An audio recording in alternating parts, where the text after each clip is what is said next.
pues sí, si quieren. Avanzan 11. Vamos por inaugurar esta clase. Oigan, ¿ya vieron el pinito de Navidad del Ya. el de arriba? Te vas a hacer famosa en Dogfest por ese comentario. Ah, Sí, no los edito. Sigan a Playa Canción. Muy bien. El día de hoy vamos a ver un tema corto, conciso, que son las indicaciones para el cateterismo cardíaco. Principalmente nos vamos a enfocar en lo que es el código de infarto.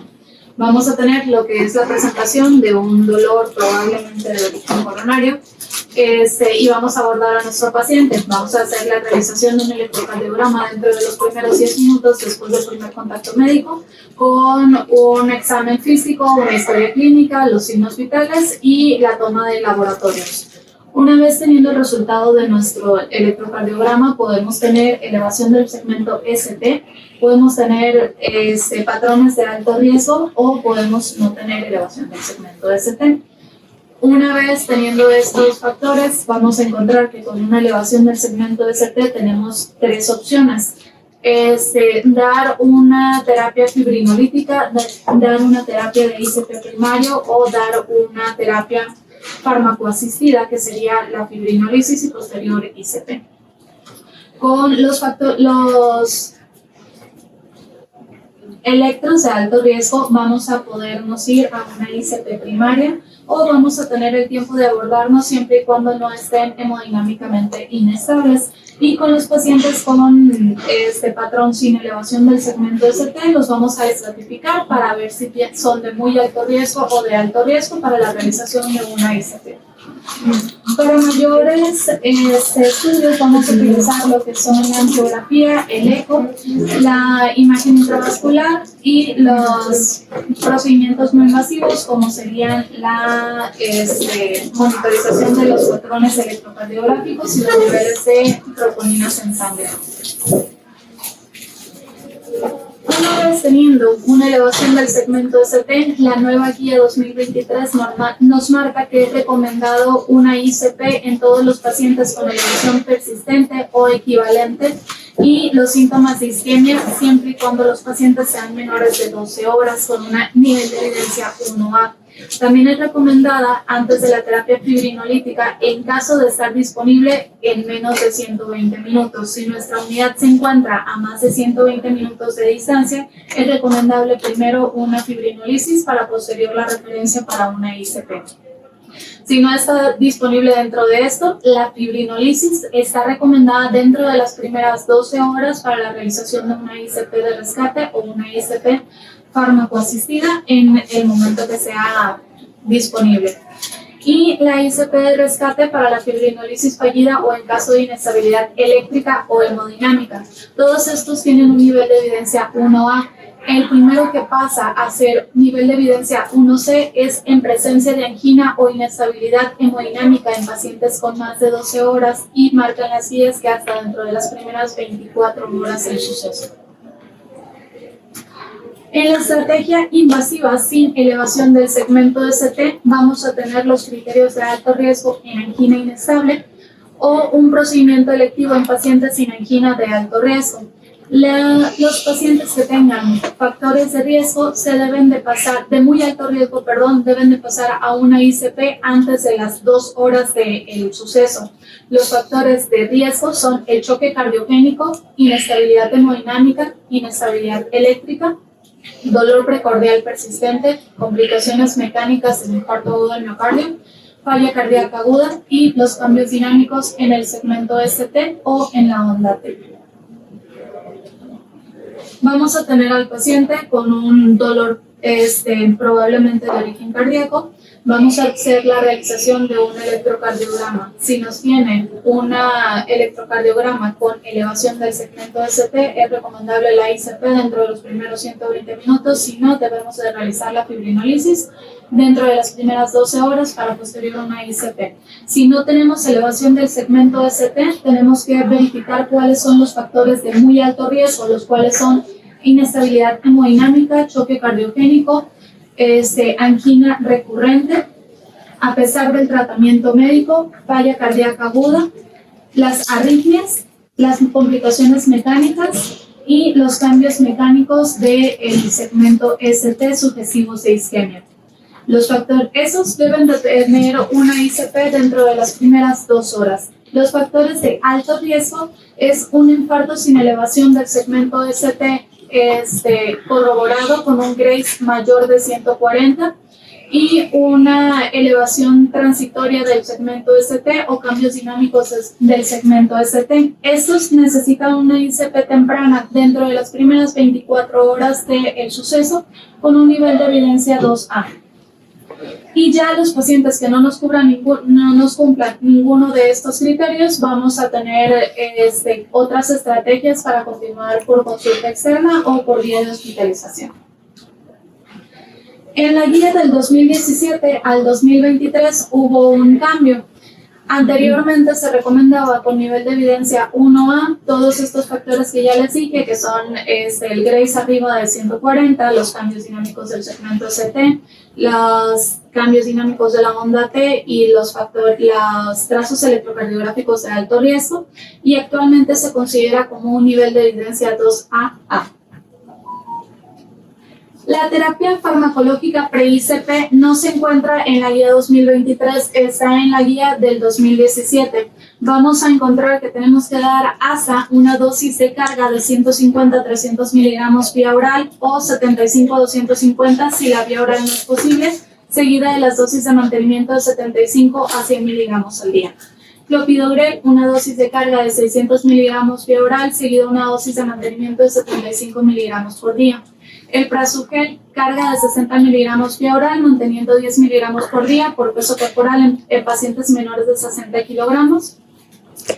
Y el que llama la atención aquí, que sí lo tenemos, pero que no lo utilizamos con todos los pacientes, es el Tirofiban, que son 25 gramos por kilogramo durante 3 minutos, seguido de infusión de mantenimiento de 0.15 gramos por kilogramo por minuto, durante un máximo de 18 horas. Sin embargo, no está recomendado en todos los pacientes. Solamente se recomienda en pacientes que tengan un alto grado del trombo obtenido en la coronariografía o en pacientes que nos presenten inestabilidad. Y en los pacientes también se debe de dar, además de la terapia vía oral, se debe dar anticoagulación parenteral con heparina no fraccionada en bolo IP de 70 a 100 unidades por kilogramo, y si no se cuenta con heparina no fraccionada, con enoxaparina con un bolo de 0.5 miligramos por kilogramo de peso. Todo esto en pacientes menores de 75 años, puesto que en los pacientes mayores de 75 años la dosis se reduce a la mitad. Las indicaciones per se de un cateterismo cardíaco en una consulta externa serían enfermedad coronaria sospechosa o conocida, angina de reciente comienzo, angina inestable, puede ser un estudio antes de un procedimiento quirúrgico, una isquemia silente, una prueba de esfuerzo positiva, un dolor torácico atípico o espasmos coronarios. En los infartos agudos al miocardio existe también la angina inestable postinfarto, la trombolisis fallida y el shock. En muerte súbita cardiovascular o en muerte súbita que probable origen cardiovascular que no tengamos un origen establecido y sospechamos que el foco fue cardíaco. En las cardiopatías congénitas, disección aórtica. En la constricción pericárdica o taponamiento. En las miocardiopatías y en la evaluación inicial y seguimiento de un paciente con trasplante cardíaco. Vamos a tener que el cateterismo va a tener contraindicaciones. La única absoluta como tal va a ser que el equipo o las instalaciones sean inadecuadas en el laboratorio de cateterismo, y las relativas vamos a tener que ser sangrado gastrointestinal agudo, anemia, anticoagulación, desequilibrio electrolítico, infección, fiebre, intoxicación por medicamentos, embarazo, accidente cerebrovascular reciente menor de un mes, insuficiencia renal o insuficiencia cardíaca no controlada con arritmias o hipertensión. Vamos a encontrar también que un paciente que va a pasar de urgencia a una ICP puede estar absolutamente chocado y empezar a mejorar el estado de choque post-ICP, y eso no es una contraindicación absoluta. Y las complicaciones que vamos a encontrar ante un cateterismo van a ser las mayores: un accidente cerebrovascular, muerte súbita, infarto agudo del miocardio y taquicardia ventricular, fibrilación o arritmias graves. Entre las otras, o las más comunes que vamos a tener, va a ser un hematoma en el sitio de punción, pero también podemos encontrar disección aórtica, perforación cardíaca, insuficiencia cardíaca, reacción al contraste, bloqueo cardíaco, hemorragia, infección y reacciones a la protamina. Entonces, esas serían las indicaciones básicamente. Le estaba mencionando al doctor que él nos hizo el favor de pasarnos un artículo en el cual nos... Ay, ¿por qué no se ve? No se ve. ¿No se ve el tablero? Bueno, en el artículo que el doctor nos pasó, nos hizo el favor de explicarnos que dentro de las indicaciones para cateterismo cardíaco existen en la mayoría de las guías.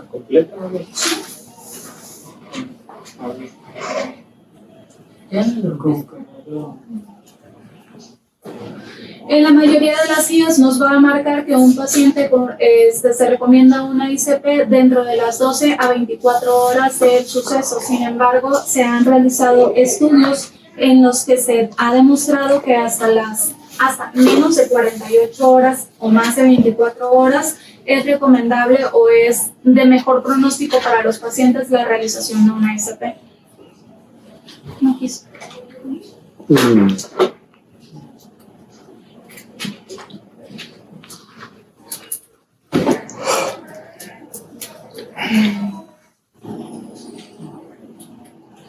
Pero ahí se los paso al grupo.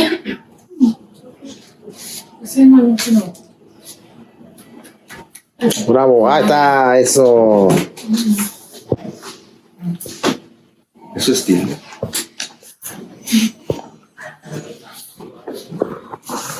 Entonces vamos a encontrar que en este artículo hicieron una revisión de 3 artículos previos en el 2005, 2010 y 2015 con un total de 13.129 pacientes, en los cuales, con los criterios de no inclusión, nos quedamos con los pacientes que tuvieron infarto con elevación del segmento ST con un expediente completo, que fueron 6.273. De los cuales el estudio finalmente optó por tomar a 1.169 pacientes con un infarto agudo del miocardio con elevación del segmento ST que tuvieran mayor de 24 horas y menos de 48 horas, en los cuales se les realizó un cateterismo a un grupo de 729 pacientes, en los cuales se demostró una sobrevida con menor riesgo de complicaciones y menor riesgo en la muerte dentro de los primeros 3 años, posterior al procedimiento, que en el otro grupo que no se le realizó. Oh. Entonces, eso sería todo el tema. Ah, bravo.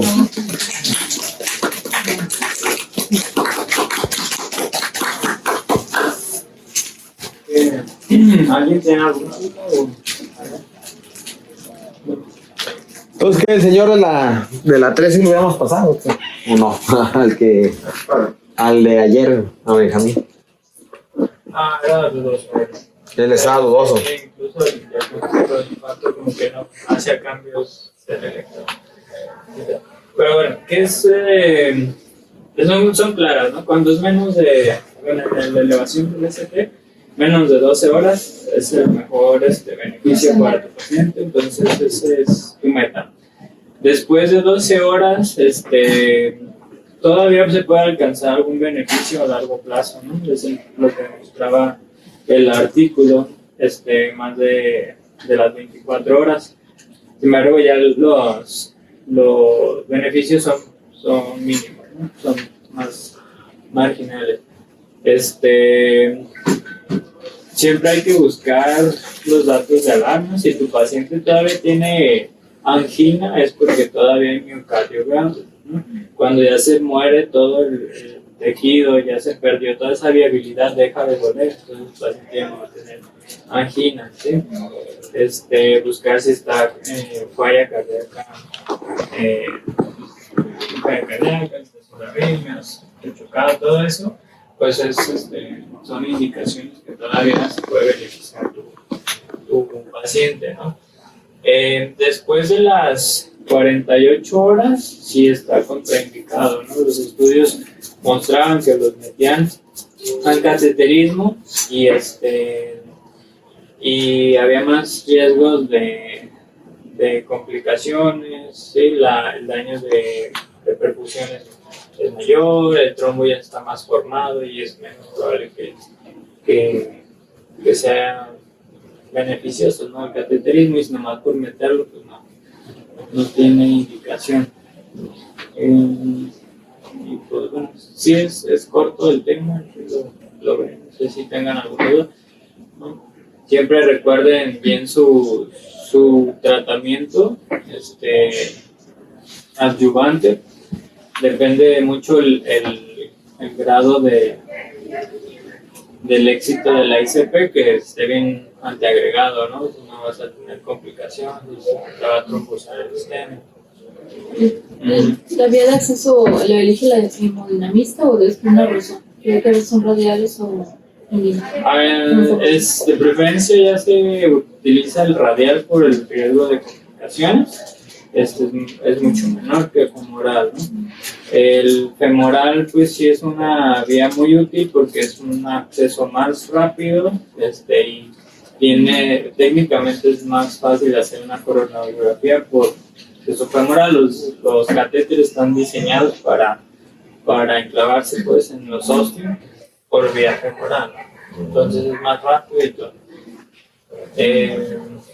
Son cuestiones técnicas, pero sí, normalmente van a ser radiales porque hay menos riesgos de complicación. O por ejemplo, un síndrome de Wells se pasaría al cateterismo. Sí. Más como también traes una diapositiva, ¿no? de todas las indicaciones para un cateterismo. A ver. O sea, obviamente hay indicaciones de urgencia. Esa. Ah, esa es la buena. Y hay indicaciones un poco que pueden esperar un poco más, ¿no? En los infartos, pues sí, siempre es una indicación de urgencia, pero pues en el abordaje de la enfermedad arterial coronaria, pues siempre están indicados los cateterismos, ¿no? Si tienes angina inestable y todo, pues sí, ¿qué pasa? Ok. Perfecto. Todo eso es indicación, pero a la urgencia es lo que varía, ¿no? Por eso a lo mejor tu pregunta era de que ¿por qué lo suben a piso? ¿O por qué no más? Ah, muy bien. Excelente.